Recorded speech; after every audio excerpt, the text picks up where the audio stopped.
Dear self, kumusta? Okay ka lang ba? Ako na lang ang magtatanong sa'yo kasi wala namang magtatanong na iba.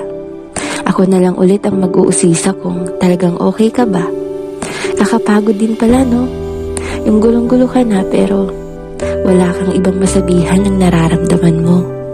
Yung gusto mo sanang sabihin ang mga hinanakit mo kaso walang available na makikinig sa'yo.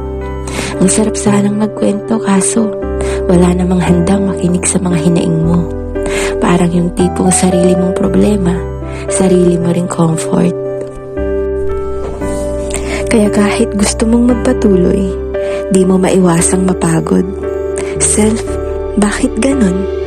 Bakit parang palagi na lang tayong naiiwan sa ere pag ganito yung sitwasyon? Bakit tila walang nakakaintindi? Bakit parang walang may paki?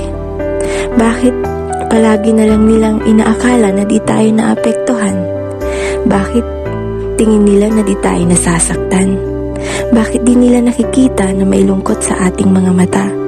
Bakit di nila mahuli-huli na may halong pagpapanggap ang ating mga ngiting ipinapakita? Nakakapagod na kasing magpanggap. Nakakasawa na kasi minsan na magkunwaring palagi tayong matatag. Alam naman kasi natin yung totoo, yung katotohanang nahihirapan na rin tayo. Kaso, kahit hirap na tayo, wala man lang nagtatanong. Walang may pake kung totoo ba talagang maayos ang kalagayan natin ngayon. Nakakasawa na rin maghintay na may magtatanong na, kumusta? Kaya pipilitin na lang natin maging okay, wag na lang umasa. Pero, kaya pa naman natin to, di ba? Di lang tayo okay, pero tayo naman ay magpapatuloy pa.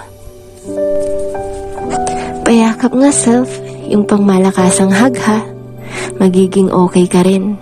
Hindi man ngayon, pero yung panahong yun ay darating din.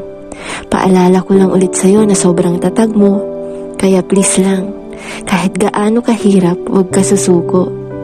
Di naman panghabang buhay ang mga sakit na ating nararanasan dahil may bahaghari at araw na magpapakita sa bawat pagkatapos ng ulan. Basta self, kapit ka lang ha. Kumapit at magpatuloy ka. Pahinga ka lang kung pagod na pero di susuko. Sa laban ng buhay atin itong ipapanalo. Lubos na nagmamahal at nagtitiwala sa'yo. Walang iba kundi ako.